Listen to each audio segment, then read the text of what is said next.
Fair Use Daily Reflections. This is a book of reflections by AA members for AA members. September 4th.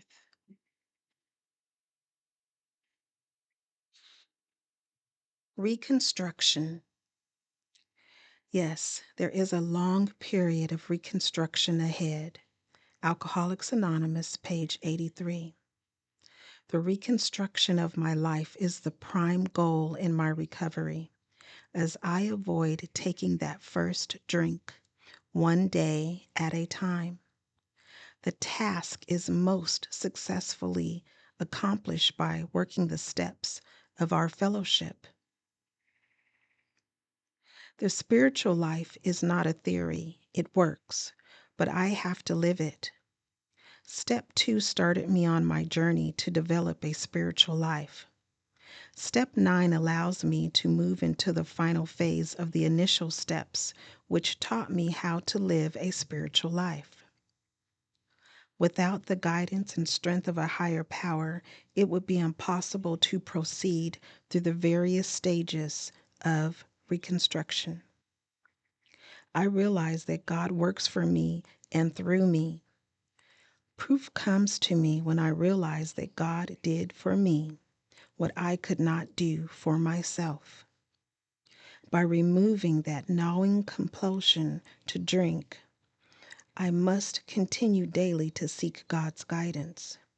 He grants me a daily reprieve and will provide the power I need for reconstruction.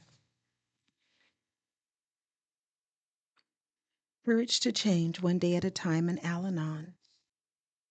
September 4th. As we let go of obsession, worry, and focusing on everyone but ourselves, many of us were bewildered by the increasing calmness of our minds. We knew how to live in a state of crisis, but it often took a bit of adjustment to become comfortable with stillness. The price of serenity was the quieting of the constant mental chatter that had taken up so much time. Suddenly, we had lots of time on our hands, and we wondered how to fill it. Having become more and more serene as a result of working the Al-Anon program, I was surprised to find myself still grabbing for old fears, as if I wanted to remain in a crisis. I realized that I didn't know how to feel safe unless I was mentally busy. When I worried, I felt involved and therefore somewhat in control. As an exercise, my sponsor suggested that I try to maintain my inner stillness even when I felt scared or doubtful. As I did so, I reassured myself again and again that I was safely in the care of a power greater than myself. Today I know that sanity and serenity are the gifts I have received for my efforts and my faith. With practice, I am learning to trust the peace.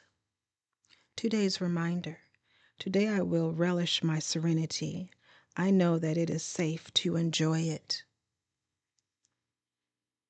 There is a quote from English prayer, and it reads, "Be still and know that I am with you." Just for today, Daily Meditations for Recovering Addicts, September 4th. Cluttered Spirits.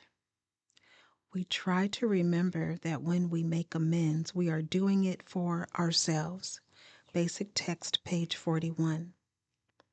As long as we still owe amends, our spirits are cluttered with things we don't need. We're carrying the extra load of an apology owed, a resentment held, or unexpressed remorse. It's like having a messy house. We could leave so we don't have to see the mess, or maybe just step over the piles of debris and pretend they aren't there. But ignoring the disorder won't make it disappear. In the end, the dirty dishes, the crumb-filled carpet, and the overflowing waste baskets are still there, waiting to be cleaned up. A cluttered spirit is just as hard to live with as a messy home. We always seem to be tripping over yesterday's leavings.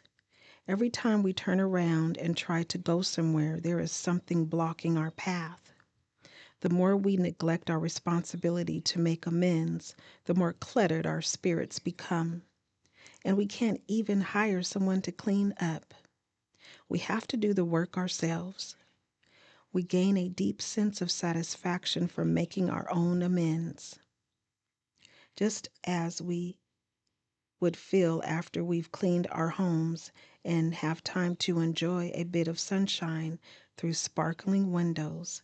So will our spirits rejoice at our freedom to truly enjoy our recovery. And once the big mess is cleaned up, all we have to do is pick up after ourselves as we go along. Just for today, I will clear away what's cluttering my spirit by making the amends I owe.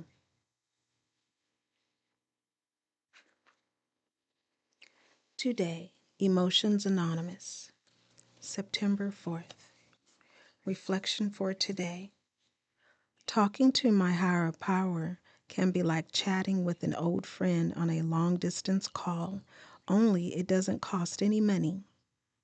The results are the same, a warm feeling of having spoken to someone I love and who loves me. I feel wanted, appreciated, and listened to. My ideas are not ridiculed, my feelings are not laughed at, and I feel cherished.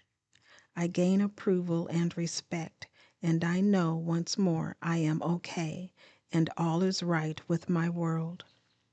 Just a few minutes spent communicating with my higher power can fill my life with joy. Why do I wait so long to take advantage of this wonder waiting for me? Meditation for today. Please dial my number when I wait too long to speak with you.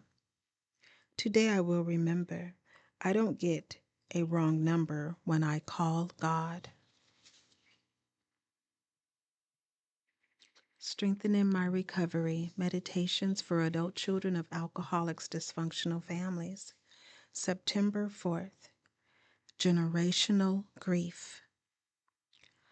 Our search for our grief, loss, can begin by asking this question.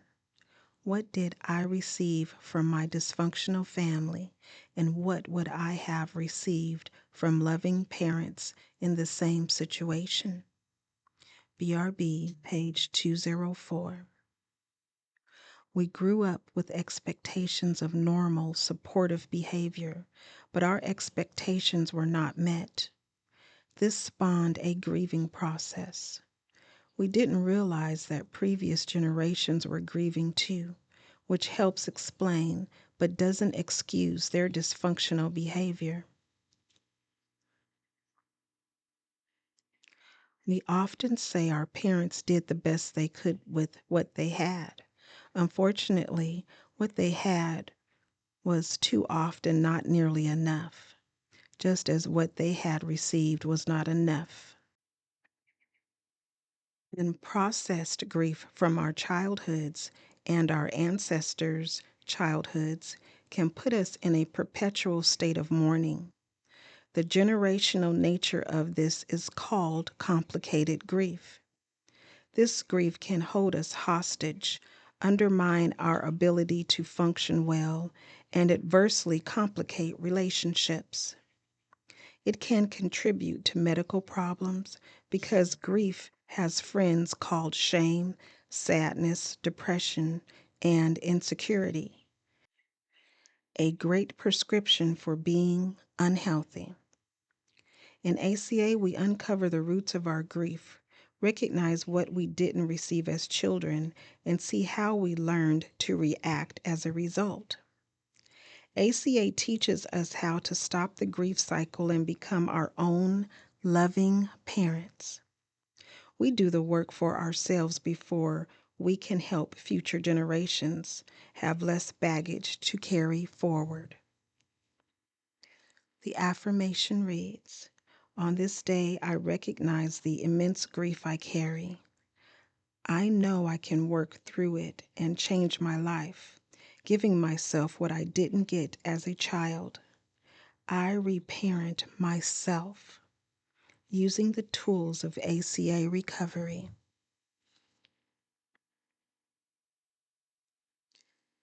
Please share, subscribe, like, and hit the notification button for updates.